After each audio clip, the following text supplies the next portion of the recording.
تو کسی نے کہا ساری زندگی تو نے فاطمہ کے بیٹے کو ستایا ہے، ظالم آج روتا کیوں ہے؟ کہنے لگا میری مخالفت اپنے جگہ پر، جو اٹھ کے جا رہا ہے وہ رسول پاک کا مکمل نمونہ تھا۔ اس میں کوئی شک نہیں کہ صبر، رضا، استقامت، حسن عمل، حسن کردار، اخلاق عظیم یہ ختم تھے۔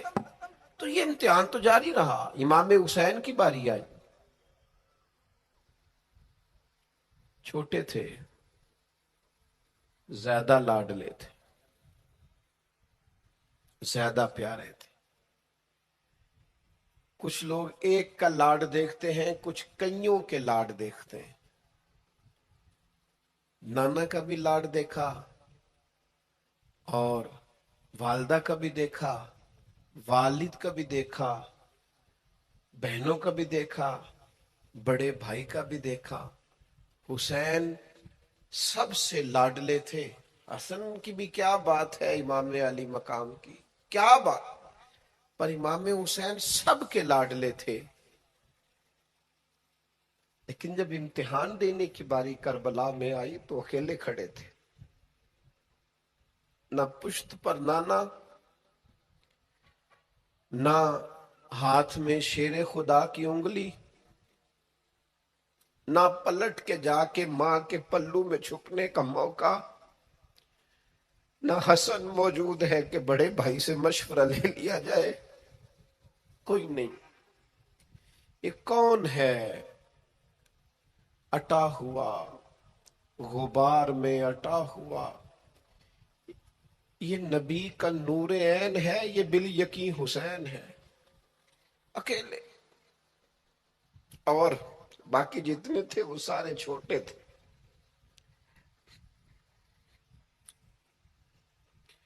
وہ بڑا مشکل کام ہو جاتا ہے جب آپ سب سے بڑے ہو جائیں اور صرف آپ کو تسلی دینی ہے، صرف آپ کو دوسروں کو سنبھالنا ہے، وہ بڑا مشکل مرحلہ ہوتا ہے۔